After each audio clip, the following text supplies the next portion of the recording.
जाए तो किसके पास जाए। पिछले 2.25 सालों के अंदर एक भी रुपया किसी महिला को नहीं दिया गया। जो अस्पतालों में फ्री टेस्ट होते थे, पिछली सरकार ने जो सुविधा दी थी, वो फ्री टेस्ट भी अब बंद हो रहे हैं, क्या कहेंगे? सरकारी हॉस्पिटलों में पर्ची भी कटवाते थे, उसके ऊपर भी पैसे लगाने जा रहे हैं। 2.25 सालों में रिपोर्ट जो है जीरो। अब समाज की जिम्मेवारी बन गई है कि नशे के खिलाफ जंग लड़नी। नमस्कार, स्वागत है तमाम दर्शकों का आपका फैसला में। मैं हूं गफूर खान। प्रदेश की राजनीति पे चर्चा करेंगे, साथ में प्रदेश में एक खेल है, राष्ट्रीय खेल हमारा हॉकी, उस पर भी चर्चा करेंगे। उसके लिए हमारे साथ जो खास मेहमान मौजूद हैं वो हैं नूरपुर के विधायक रणवीर सिंह निक्का, जो कि प्रदेश हॉकी संघ के अब अध्यक्ष भी हैं। उनसे जानेंगे कि जो अभी बजट सत्र हुआ उसको लेकर इनका क्या कहना है और साथ में हॉकी के उत्थान के लिए क्या चीज़ें हो रही हैं। सर, सबसे पहले तो स्वागत है आपका फैसला में।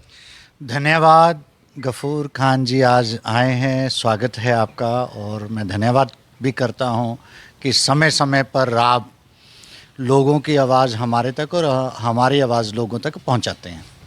सर, लंबा सेशन बजट सत्र जो हुआ, बजट पेश हुआ, कई मुद्दों पे चर्चा हुई, किस तरह देखते हैं सर इस बजट सत्र को, और क्या प्रदेश के हित में है कि नहीं है, क्या कहेंगे आप? इस बार का जो बजट पेश हिमाचल प्रदेश में माननीय सुखविंदर सिंह सुक्खू जी ने किया, लोगों को बहुत उम्मीदें थी।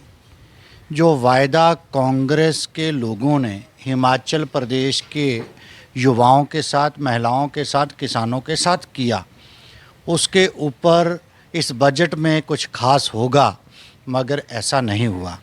प्रदेश की महिलाओं को 1500 रुपये देने की बात कही गई, और हमारे नूरपुर और ज़िला कांगड़ा में पिछले 2.25 सालों के अंदर एक भी रुपया किसी महिला को नहीं दिया गया।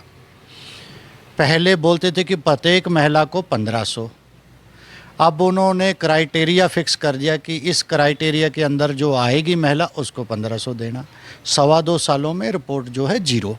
अगर बात करें युवाओं को रोज़गार देने की, हर साल उन्होंने 1 लाख रोज़गार देने का वायदा किया था।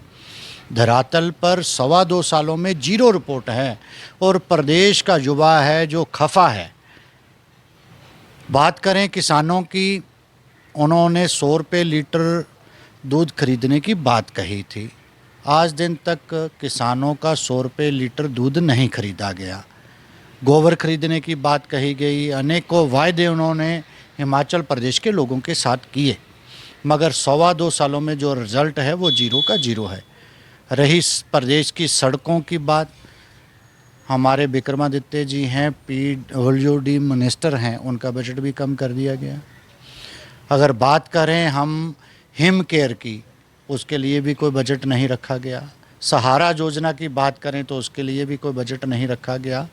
जो लोग बेचारे पूरी ज़िंदगी बिस्तर के ऊपर गुजार देते हैं, हमारी सरकार जब थी, माननीय जयराम ठाकुर जी ने सहारा योजना चलाई थी, उनको प्रत्येक मंथ जो है उनको घर में उनको जो पेंशन मिलती थी, ये सारी योजनाएं बंद कर दी गई।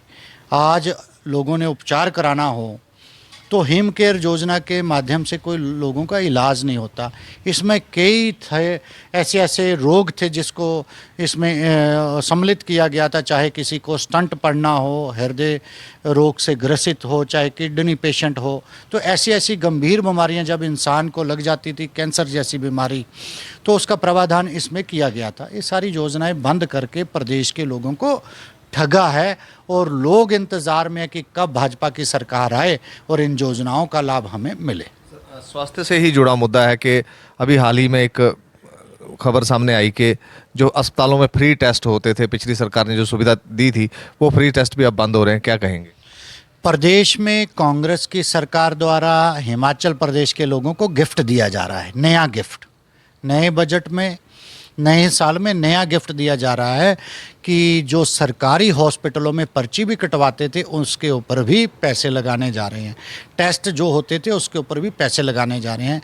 गरीब व्यक्ति जाए तो किसके पास जाए। प्रधानमंत्री श्री नरेंद्र मोदी जी दिल्ली में बैठे हैं, उनकी ओर से आयुष्मान भारत का कार्ड जो दिया गया उसमें फ्री उपचार जो 5 लाख का होता है, मगर प्रदेश की सरकार ऐसी है, आम गरीबों के हित में ना देखते हुए ऐसी ऐसी वो फैसले ले लेती है जिसमें बैकफुट पे जाना पड़ता है। अब ये जो फैसला लिया इसके ऊपर भी इनको बैकफुट में जाना पड़ेगा, ताकि भगवान के बाद दूसरा रूप सरकार का होता है। तो गांव का गरीब व्यक्ति जाए तो कहाँ जाए, बेचारा बेसहारा है, रोज़गार नहीं है, छोटी छोटी हमारे गरीब किसानों के पास ज़मीन के पैच हैं, इतनी ज़्यादा फसल भी नहीं हो पाती है। तो फ्री में उपचार के अलावा उसकी पर्ची के ऊपर जो पैसे लगने हैं, टेस्टों के ऊपर पैसे लगने हैं, इसकी हम निंदा करते हैं। ये राजनीतिक मुद्दे हो गए। अब दूसरी तरफ आते हैं, एक नई जिम्मेदारी आपको मिली है, हिमाचल प्रदेश हॉकी एसोसिएशन का आपको अध्यक्ष बनाया गया है। सर, हॉकी राष्ट्रीय खेल है, लेकिन राष्ट्रीय खेल की दुर्गति किस तरह से हो रही है? हमारे साथ में पंजाब लगता है सर, अगर 18 सदस्यीय दल जाएगा सर, उसमें 15 लोग पंजाब के होते हैं खिलाड़ी। हिमाचल में वो प्रतिनिधित्व नहीं है, टैलेंट है सर, लेकिन वो रिप्रेजेंटेशन नहीं मिल पा रही। तो किस तरह से हॉकी को आगे बढ़ाएंगे? नई जिम्मेवारी हॉकी एसोसिएशन के अध्यक्ष के नाते मुझे मिली है। मैं विश्वास दिलाता हूँ अपने हॉकी खिलाड़ियों को कि हम उनको आगे लेके जाएंगे। हमारा ऊना में जो हमारा यहाँ का स्टेडियम है, एस्ट्रोटर्फ हमारा वहाँ पे ग्राउंड है। हाल ही में हमारी हिमाचल प्रदेश की जो टीम है वो नेशनल खेलने के लिए झांसी गई है। तो 14 दिनों का वहाँ पे प्रवास है, 4 से 14 तक। मुझे पूरी उम्मीद है, मैं प्रत्येक खिलाड़ियों के साथ मिलकर आया हूँ और उनको पूरा हौसला देकर आया हूँ कि आप जाएं, नेशनल प्रतियोगिता में आप हिस्सा लें, जीत कर आएँ। फिर उसके साथ उनके बैठकर किस तरह हमारी हॉकी की टीम आगे बढ़े, किस किस चीज़ की किस किस मूलभूत चीज़ों की उनको ज़रूरत है, किस चीज़ का उनको साथ चाहिए, हम डिस्कशन कर हिमाचल प्रदेश के खिलाड़ियों को आगे ले जाने का काम करेंगे, जिसमें हमारे युवा खिलाड़ी भी है, युवतियां भी हैं। और पूर्ण विश्वास दिलाता हूं, साथ लगता राज्य हमारा पंजाब है। हिमाचल में जो हमारे लोगों को, युवाओं को खेलने के लिए ग्राउंड थे वो नहीं थे, अब ग्राउंड भी बने हैं। उनकी देख रेख के रख रखाव के लिए भी हम आगे कार्य करेंगे और हिमाचल प्रदेश से हमारे युवा खिलाड़ी आगे बढ़ें। और मैं आपके चैनल के माध्यम से ये भी अपने नौजवान खिलाड़ियों को कहना चाहूँगा, हॉकी हमारी नेशनल गेम है। आइए, अपना अपना पार्टिसिपेट करिए। डिस्ट्रिक्ट स्तर पर भी आगे फिर होने वाले हैं, डिस्ट्रिक्ट टूर्नामेंट होंगे, प्रादेशिक टूर्नामेंट होंगे। तो यहाँ से युवा जो हैं उनकी चयन करके राष्ट्रीय खेलों की ओर, ओलंपिक खेलों की ओर उनको हम भेजेंगे। आइए, युवाओं को एक मौका है, जो नेशनल गेम खेलता है उनका जो कोटा है हिमाचल प्रदेश में नौकरी के लिए भी उनको सहयोग करता है। युवा आगे बढ़ें, हम पूरा सहयोग उनको इन खेलों के लिए, चाहे उनको किसी भी चीज़ की ज़रूरत होगी, सहयोग करके अपने युवाओं को आगे बढ़ाएंगे। ये तो बात, अधिकतर बातें जो इसमें आई वो वर्तमान जो खिलाड़ी हैं उनको लेकर आई। भविष्य को लेकर हम चलें तो सर, ग्रामीण क्षेत्रों में ये खेल लोकप्रिय थे। मैं थे शब्द इसलिए कह रहा हूँ कि अब बहुत कम लोग खेलते हैं। पहले का दौर आपको भी याद होगा, बांस की ही बॉल बनती थी जड़ों से, उसी की हॉकी होती थी, हर गांव में ये खेल होता था। अब ये चीज़ें विलुप्त होती जाती हैं, कहीं ना कहीं स्कूल के बच्चे सिर्फ हमें नज़र आते हैं, वो भी जहाँ पे ग्राउंड्स हैं। तो सर, बुनियादी चीज़ है एक ग्राउंड और अच्छा टर्फ हो उसमें। इवन के चलो आपने एस्ट्रो टर्फ नहीं बनाना है, एक मिट्टी समतल तो हो कम से कम। तो ऐसे ग्राउंड्स की बहुत ज़्यादा दिक्कत है सर, ये आपको भी पता है। तो जो ग्राउंड्स हैं भविष्य के लिए, ग्राउंड है स्कूलों में या पंचायतों में या कंबाइंड 3-4 पंचायतों में एक ऐसा ग्राउंड हो, तो क्या इसकी कोई योजना है सर? बिल्कुल। आज मुझे वो स्कूल का दौर याद आता है।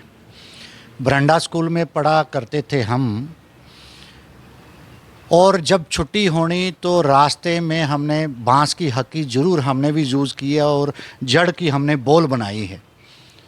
वो दौर दोबारा शुरू होगा जब जब युवा अवेयर होंगे, गेमों की ओर आगे आएंगे, हम उन युवाओं का सहयोग करेंगे।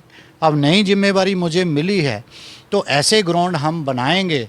धीरे धीरे हम हिमाचल प्रदेश की हॉकी को आगे लेकर जाएंगे, ताकि गांव-गांव में युवाओं को खेलने का मौका मिले हॉकी में आगे आने का मौका मिले, चाहे कहीं भी एकेडमी में उनको जाना हो, चाहे कोच से उसको कोचिंग लेनी हो, ये सारा सहयोग हम आने वाले समय में उन युवाओं का करेंगे और हिमाचल प्रदेश की भी एक अच्छी भागीदारी नेशनल गेमों में हो और ओलंपिक गेमों में, ऐसा मैं विश्वास दिलाता हूँ। स्पोर्ट्स को लेकर मतलब राजनीति के लोग भी हैं, समाज सेवा के लोग भी हैं, बहुत जागरूक लग रहे हैं सर आजकल। प्रतियोगिताएं होती हैं, वॉलीबॉल प्रतियोगिता, क्रिकेट प्रतियोगिता, फुटबॉल प्रतियोगिता, तो क्या हॉकी प्रतियोगिता शुरू करवाने की विचार? बिल्कुल हमारी तैयारी है। जब हमारी फर्स्ट मीटिंग हुई थी एसोसिएशन की, तो ऊना डिस्ट्रिक्ट के जो हमारे डिस्ट्रिक्ट के अध्यक्ष हैं, उन्होंने फर्स्ट टूर्नामेंट करवाने का वायदा किया है जल्दी। और उसके बाद जो हमारे मंडी से हमारे उपाध्यक्ष हैं, उन्होंने सेकंड टूर्नामेंट मंडी में करवाने की बात उन्होंने करी है। इसी तरह कांगड़ा की तीसरा जो वायदा है, कांगड़ा के हमारे डॉक्टर हमारे वहाँ से हैं, उपाध्यक्ष हैं हमारे प्रदेश के, उन्होंने वहाँ पे भी टूर्नामेंट करवाने की जिम्मेवारी ली है। मैं और हमारे डॉक्टर जी हैं और मैं मिलकर कांगड़ा में एक अच्छा टूर्नामेंट करवाने जा रहे हैं। उसमें सभी युवाओं को वहाँ पर खेलने का मौका दिया जाएगा और अच्छे तरीके से उसको हम युवाओं के लिए प्रेरित भी करेंगे और अच्छा टूर्नामेंट हो, उसके लिए अच्छे इनाम भी उनको वहाँ पर ज़रूर देंगे। चलिए सर, ये खेलों की बात होगी, राजनीति की बात होगी। खेलें और राजनीति के अलावा सर सबसे बड़ी दिक्कत जो क्षेत्र में है नशे की, तो क्या संदेश आप देना चाहेंगे, क्या कहना चाहेंगे? आपके चैनल के माध्यम से मैं सभी इलाका वासियों को, युवाओं को, माताओं बहनों को, जो महिला मंडल है, युवक मंडल हैं, सभी को ये संदेश देना चाहता हूँ कि हमारा बॉर्डर का एरिया है, यहाँ के हमारे युवा अवेयर हों, युवक मंडल अवेयर हों, महिला मंडल अवेयर हों कि कोई भी नशा बेचने वाला अज्ञात व्यक्ति हमारे गांव की ओर बढ़े, हमारे कॉलेजों के पास आए, स्कूलों के पास आए, उनके ऊपर पैनी नज़र रखें ताकि नशा बेचने वाले के ऊपर एक अच्छी कार्रवाई हो। प्रदेश में कानून बदल दिया गया है, जो नशा तस्कर है उसको इमीडिएट ज़मानत नहीं मिलेगी, उसकी ज़मीन रेड लाइन करके उसके घरों के ऊपर कार्रवाई की जाएगी। माताएं बहनें अवेयर हों, युवक मंडल अवेयर हों। आइए, प्रदेश से नशा भगाने के लिए ये सभी की भागीदारी सुनिश्चित करती है कि किस तरह अपने भाई बहन को नशे से बचाना है, युवाओं को नशे से बचाना है और नशा तस्कर है उसको हमने यहाँ से भगाना है और जेलों के अंदर ठोकना है। आइए मिलकर इस कार्य को, ये कार्य अकेला हमारे पुलिस बल जवानों का नहीं है, अब समाज की जिम्मेवारी बन गई है कि नशे के खिलाफ जंग लड़नी। बड़ा अच्छा लगता है, अभी ही एक न्यूज़ चल रही थी 2 दिन पहले की, एक नशा तस्कर को जो अल्टो कार में जो हमारी माताओं बहनों ने उस नशा तस्कर को दबोचा है, इसी तरह हमारे प्रत्येक महिला मंडल आगे आए, सरकार, पुलिस और स्थानीय सभी लोग उन माताओं बहनों का सहयोग करेंगे। इसी तरह युवा साथी भी आगे आए नशा तस्कर को पकड़कर जेल के अंदर भेजने का। अभी मैं फ़ोन देख रहा था, एक बड़ा ड्रोन देख रहा था, पंजाब का सटा क्षेत्र है, पाकिस्तान की ओर से नशा आ रहा है, बड़े बड़े ड्रोन आ रहे हैं, बड़ी खेप 7-7, 10-10 किलो की ड्रोन के माध्यम से वहाँ उतारे जा रहे हैं। वही नशा तरन तारण के करीब अभी पकड़ा गया है। आज एक खबर और चली है, पंजाब की पुलिस वहाँ पर उनके ऊपर बहुत बड़ी कार्रवाई कर रही है। वो नशा तस्कर हिमाचल की ओर बढ़ रहे हैं। आइए हम भी अवेयर हों, उस तस्कर के ऊपर अच्छा प्रहार करें ताकि हमारी युवा पीढ़ी बचे और हमारा हिमाचल प्रदेश बचे। सभी मिलकर नशे के खिलाफ मुहिम छेड़ेंगे और अपने युवाओं को खेलों की ओर प्रेरित करेंगे ताकि हमारा युवा नशे की ओर ना जाए, खेलों की ओर जाए।